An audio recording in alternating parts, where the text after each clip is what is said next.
Hola everyone, happy Friday and welcome to this week's WatchGuard Security Week in Review, a regular security podcast dedicated to quickly summarizing the biggest information and network security stories each week. I'm your host and super security nerd, Corey Nachreiner, and this is the episode for the week starting November 26th, 2012. Our podcast is back from a 2-week hiatus, which means this episode might be a little different than others in that I may cover some stories that happened in the weeks we were gone as well.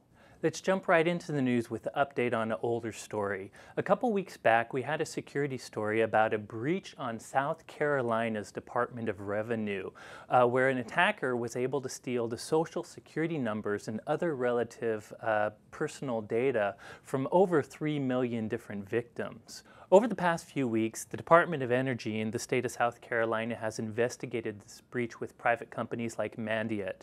Long story short, they released a report, and it turns out the initial entry point for this breach was an attacker sending a phishing email to an employee who did interact with the phishing email clicking on a link.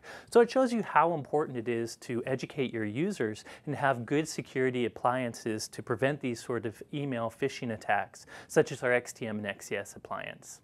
Next, let's cover some new interesting malware from the week. There's actually 2 new pieces of malware which are sort of interesting, both which were discovered by Symantec. The first is a new piece of malware. It's a Trojan, probably a botnet, that has an interesting new command and control channel. The command and control channel is what the attacker uses, the communication method the attacker uses to control computers that have been infected with certain malware. In this case, this malware uses a new command and control channel technique which takes advantage of Google Docs and Google Drive's capabilities to get commands from its attacker. There's been a lot of different malware in the past that have started taking advantage of cloud services. They, for instance, take advantage of Twitter to pass commands to botnets. They've taken advantage of Dropbox and other file locker repositories to store malicious data or sensitive data they steal from their victims. And in this case, it looks like this new malware is actually leveraging Google Docs and Google Drive to get commands to the malware. So it's an interesting new twist. The second piece of malware Symantec talked about this week seems to be affecting Iranian organizations, maybe even specifically Iranian banks and financial institutes. This particular malware seems to be infecting Microsoft SQL servers. When it gains illicit access to the server, it starts searching the table for different financially related fields, and it actually destroys and corrupts data in the database server itself. So it seems to be destructive malware, going after financial related targets and destroying stuff from the database. Interestingly, it doesn't seem to try to steal any sensitive information, just destroy it. We have seen lots of malware and attacks in the past which leveraged SQL injection vulnerabilities to modify and sometimes even corrupt SQL databases. But usually the goal of the database corruption was to corrupt it in a way to infect a website. In this case, they actually seem to just be corrupting data. So those are 2 very interesting new malware variants from the week. Next, I want to talk about some news from the so-called vulnerability markets, both the underground vulnerability markets and the so-called legitimate vulnerability markets. First of all, early in the week, there is news of a criminal selling a 0-day Yahoo email vulnerability somewhere on the underground market. Basically, he is asking for around $500 to $700 for a unpatched, so far undiscovered vulnerability in Yahoo email. We don't know any particular details about this flaw yet, but if you're a Yahoo email user, you might want to be aware of it. The second underground market story is another criminal trying to sell a 0-day Java flaw. This particular hacker or criminal is asking for 5-figure sums for this Java 0-day. And perhaps he might get it, since Java 0-day are a very, very big deal. Everyone uses Java. Java is a well-targeted program right now.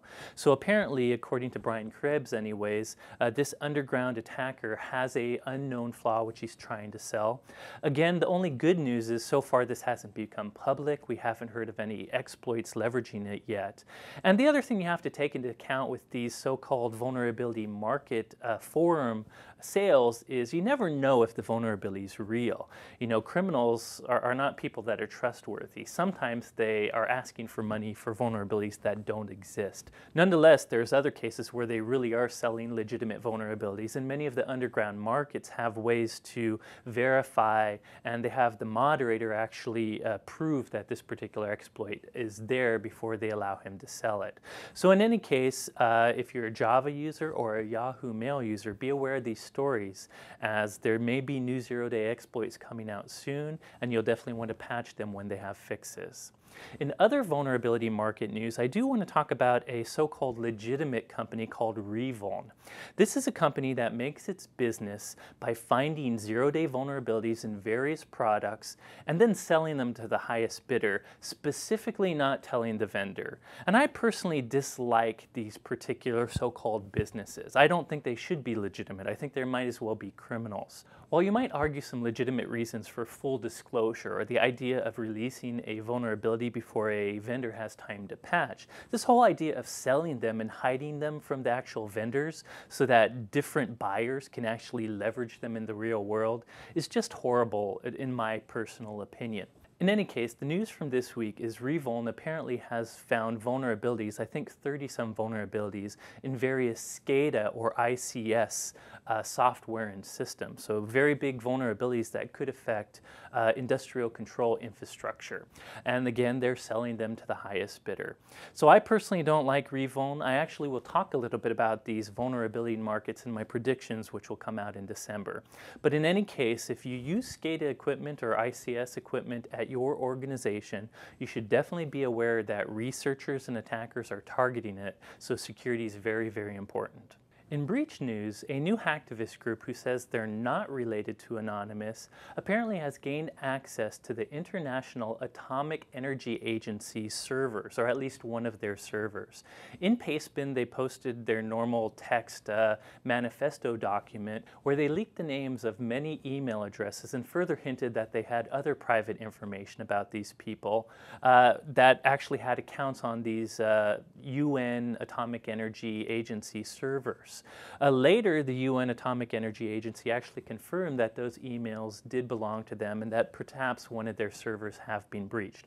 But they did say no sensitive nuclear data was stolen and the attackers didn't gain access to any important equipment. Nonetheless, it's kind of an interesting breach, seeing attackers actually targeting nuclear energy agencies and associations. Next is an interesting vulnerability in hardware, specifically Samsung printers. Over the week, US CERT disclosed a vulnerability, or more specifically, an embedded backdoor in Samsung printers. There's essentially two problems. The first issue is Samsung printers apparently ship with an undisclosed backdoor administrative account, which apparently allows any unauthenticated user full configuration access to the printer. Furthermore, this backdoor account is accessible via SNMP, or Simple Network Management Protocol. Apparently, even if you disable SNMP on the printer, attackers on your local network anyways can access this backdoor account using SNMP and have full control of your printer. Now, there will be a patch for this in November 30th, according to Samsung. Now, I guess an attack against your printer isn't the worst thing in the world. Granted, in the past, attackers have actually used printer hard drives for pirate FTP sites. Nonetheless, this is further proof that attacks against embedded devices are real. Bad guys are going after hardware devices which contain computers which we don't suspect. So you need to protect those devices in your network as well. Next, a short interesting story from Thursday. On Thursday, news came out that Syria dropped off the internet. Essentially, people that monitor internet connections and routing backbones realized that the whole country of Syria dropped off the internet. Now, no one knows why Syria's dropped off the internet yet, so you can only make assumptions. But obviously, there's a lot of strife going on in Syria right now, so it's not unimaginable that the government or somebody has actually cut off communication access to the rest of the world. In any case, it actually makes you think about some of the cyber repercussions of modern warfare, what countries can do during warfare that affects the cyber world. So I want to share one last crazy story with you just because it's purely interesting. It doesn't have a ton of security or business ramifications. Over the past few weeks, the security industry has found itself in this fascinating soap opera-like drama. John McAfee, the original founder of the McAfee company who makes antivirus and other security products, apparently is a suspect in a murder case. John McAfee retired and moved to Belize a long time ago, and apparently his neighbor was found shot in the neighborhood, and John McAfee is missing. So while the Belize police haven't said they know he did it, he's certainly a suspect in this, and they're looking for him for questioning. Since this happened, John McAfee has actually contacted the press and put up a blog and talked about this. And he's a very eccentric character whose new interests seem to be different designer drugs and music, and he has some eccentricities about him that are very, very weird. So right now he seems to be on the lam from the Belize police. He claims he had nothing to do with it and even offered to put up a reward to find the murderer, and yet he hasn't turned himself in. So again, not really related to business, but it is kind of an interesting story to see such a prominent security industry figure in this sort of psychodrama. So that's it for this episode. I'm glad to be back, and I hope you found some of the contents interesting and educational. In any case, if you like more regular security news, be sure to follow our security blog, WatchGuardSecurityCenter.com, and you can also follow me on Twitter. I'm @SecAdept, and WatchGuard is also on Twitter as @WatchGuardTech. As always, thank you for watching, and here at WatchGuard, we're rooting for you.